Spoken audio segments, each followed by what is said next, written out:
Доброе утро. Кто здесь с самого утра дерет стул? Евка. Ты? Кстати, стул обивала я, да, куском ткани. Я когда занималась диванами в салоне мебельном работала, вот эта ткань рогожка. Многие отказывались от нее, потому что у кого коты говорили, что будет вот она вылазить, там нитки вылазить будут, царапать. Ева этот стул царапает уже года 2, да, Евка? Или сколько? 1,5 точно царапает. И смотрите, ну ни одной затяжечки вообще. Ни одной затяжки. А царапает от всей души. Я сейчас собираюсь в поликлинику в ЖК. Возможно, получится сделать ой-ой-ой, этот УЗИ. Как-то сегодня тяжковато мне. Попрошусь УЗИ в поликлинике первый раз сделать. Не знаю, ну, я не знаю, как они там смотрят, если честно. Я всегда делала в частных клиниках. Но девочки, в принципе, говорят, что там, ну, в зависимости от того, на какого специалиста попадешь. И мы с Юркой идем. Все-таки он чуть позже уезжает, поэтому он со мной пройдется. Вот переживаю, чтобы я ж одна не ходила. Мне на самом деле очень тяжело одной. Давление нормальное, ничего не, ну, не кружится, как бы все хорошо. Во-первых, скучно, ну а во-вторых, конечно, он всю беременность меня очень сильно оберегает, поэтому даже в поликлинику старается одну не отпускать. Теперь уже на таком вот сроке, когда тяжко мне ходить. Когда на улице замечательная погода вообще. Здрасте. Здрасте, здрасте, здрасте. Вот, топаем потихоньку, полчаса осталось. Но, в принципе, я думаю, там все равно людей мало, беременяшек мало, дождутся.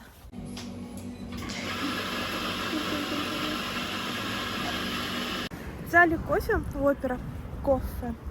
Вот, идем топаем. Мы немножко, 15 минут опаздываем всего лишь. Вот с Юрой идем, говорим, вот, смотрите, поливалка.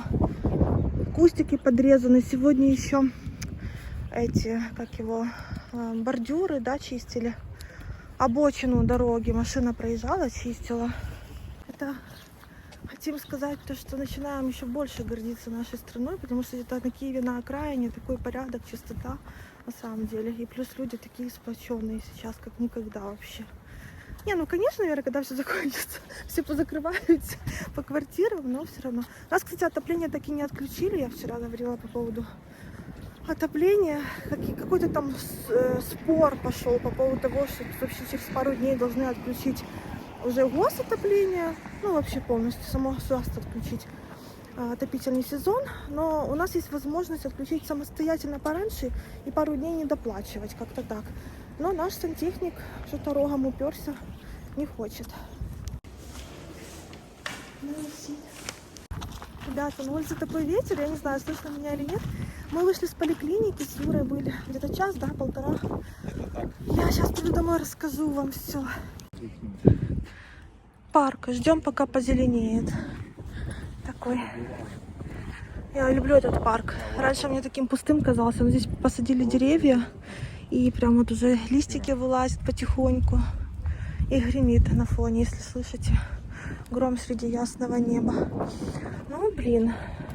Сейчас покажу вам. У вас, наверное, где-то зеленое уже все, а где-то снег лежит. У нас пока так. Несмотря на происходящую ситуацию на войну, ухаживают за Киевом, уборка, коммунальщики работают вовсю. Вот, за парками, за дорогами. Ну, короче, молодцы. Мы уже домой поднимаемся. Придумали имя малышу. Савелий.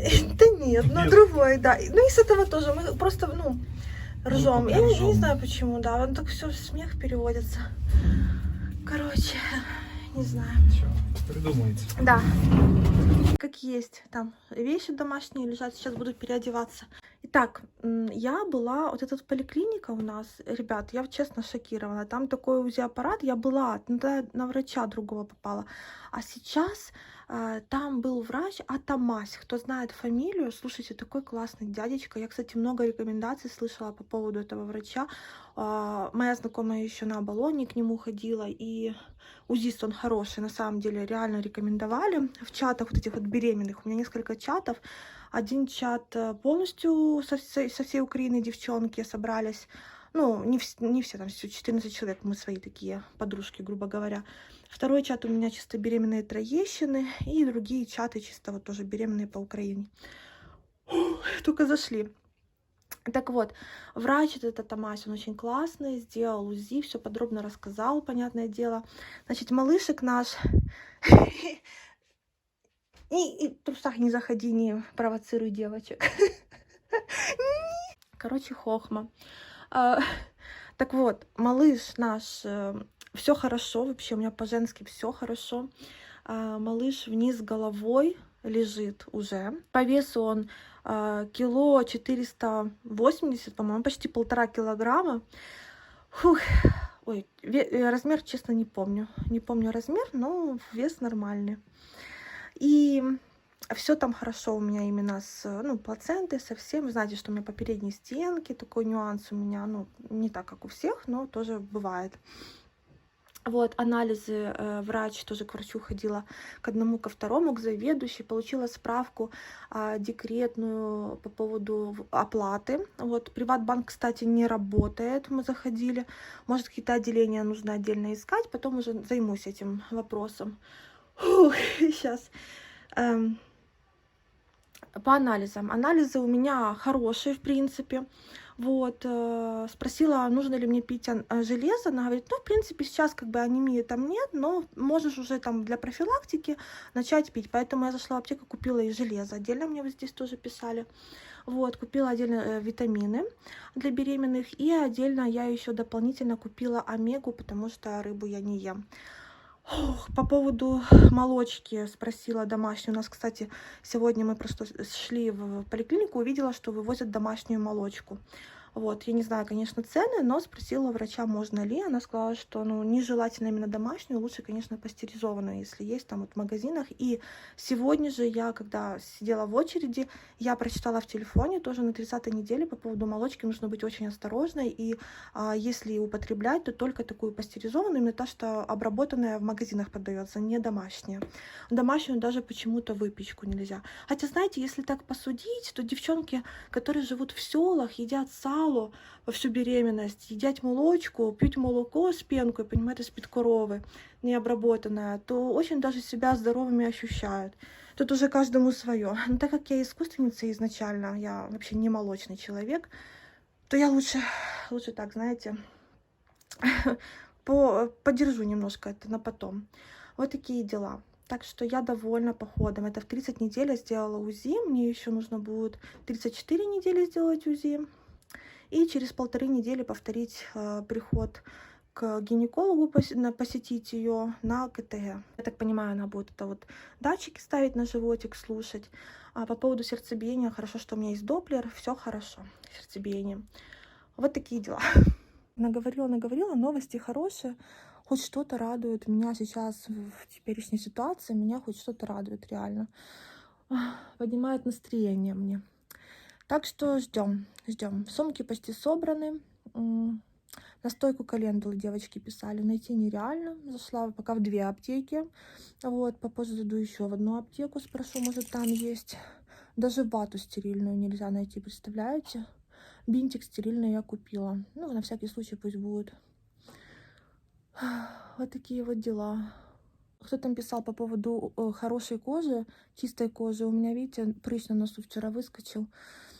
Не очень, ну, у меня нос шелушится, и я выходила несколько раз с кислотой на лице. Это я наносила кремчик в составе, который есть кислота, вообще в маленьком количестве. Вот, для того, чтобы пигментацию убрать. Додумайтесь, для того, чтобы убрать пигментацию, я нанесла продукт с кислотой и вышла на солнце без SPF и нанесла его утром, а не вечером. Короче, у меня в голове сейчас вообще все не так, как надо. Вот, и из-за этого появилась еще большая пигментация. Мое родимое пятно еще больше проявилось, именно вот пигментация на носике и между бровями, как видите. Но ничего. Это сейчас не самое важное, мне кажется. А кто интересовался, я пользуюсь La Roche-Posay Vichy. Сейчас только эти продукты я использую. И еще парочку корейских продуктов. Если интересно, дайте знать, я вам покажу во влоге, потому что я знаю, что очень много новеньких здесь появилось, девчонок. Как бороться с шелушением, я знаю, но я не придерживаюсь, поэтому всегда с таким вот носом, который шелушится. Вот непосредственно сами сумки в роддом. Это большая сумка моя. Там салфетки, понимаете, брала полотенца много, так чтобы еще и им дать, ну, делиться. Вот. И здесь сумочка идет для ребенка. Здесь чисто одежда для ребенка. Я, кстати, взяла меньше, чем написано в списке, на 1-2 вещи. И в каждом роддоме разные списки, совершенно разные. Еще Юре купила, я показывала, вот такой вот набор. Но я не знаю, как будет ему по размеру, потому что он у меня огромный. Слушайте, стоило зайти домой, поднялся такой ветер на улице. Еще больше, наверное, чем был вчера. Очень сильно завивает в окна. И такое ощущение, как будто рама, знаете, ходуном ходит. Хотя у нас вроде с ней все нормально, с этой рамой. Юрка поехал по делам, по работе. Вот. А я сейчас буду уезжать. Собрала сумку небольшую и собираюсь уезжать. У нас здесь более-менее тихо. Вот. Такое, конечно, на горизонте слышно немножко, но чуть-чуть фу. У меня сейчас вообще голова занята уже, можно сказать, ну да, 3-м триместром. Полностью гормоны, конечно, шалят. Ребята, у меня такого давно не было, я вам признаюсь, на такую огромную аудиторию. У меня ноги вонять начали, это ужас просто. Гормональный такой сбой. Я помню, когда-то было в подростковом возрасте. Тоже мучилась этой проблемой. Вот, у меня есть спрей Тимурова. Знаете, мазь Тимуровая, по-моему, так называется, есть в виде спрея. Буду наносить. Я уже помыла. Нанесла кремик тоже, получается, как антиперспирант крем. Дезодорант для ног, тоже Faberlic. У меня много поставалось от Faberlic. К сожалению, уже все, офис закрыт, и, понятное дело, никто ничего заказывать не будет, но там реально классные продукты были. Я буду очень скучать на самом-то деле. Вот. И кремик этот Юре тоже нравится, для ног я нанесла чуть-чуть, более-менее. Как-то будет немножко лучше. И я уже все, ботинки отставила, сапоги, и достала кеды белые. Конечно, непривычно без ботинок ходить, я вам скажу, но на улице плюс 14-15, так что жарковато в них, конечно. Вот, а мне белые кеды с того же магазина, где я ботинки заказывала. И более-менее на 2-й год, вот я уже буду носить их 2-й сезон, они выглядят еще достаточно хорошо. Вот такие вот кеды. Вот, это все с одного магазинчика.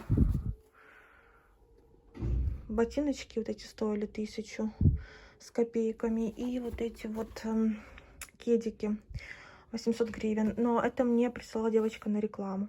Они очень качественные. Это кожа, это тоже кожа идет полностью. Пока походить еще вот до совсем теплого такого периода нормально. А потом что-то придумаем. Я даже не знаю, где сейчас можно купить обувь недорогую. Конфискаты, по-моему, в принципе, еще закрыты. И в куртке вот этой вот очень жарко мне. Дубленки тоже мне тепло, но она более-менее короткая, без капюшона. Сегодня надену ее, буду ехать. И, кстати, я собираю бутылки. На всякий случай, вдруг нужно будет наполнить водой. Я вообще хочу еще воды, чтобы Юра поприносил. Вот, на всякий пожарный пусть будет. Я выпила витамины, короче, мне стало плохо. Я вспомнила то, что я не ела ничего, представляете? Я просто забыла поесть. Мы сегодня мы утром проснулись, пошли сразу в поликлинику. Кофе это успела выпить. Вот, а поесть забыла, поэтому ем гренку сладкую, глюкоза. Вот, и, слушайте, укусила, и сразу легче стало. Такое бывает иногда.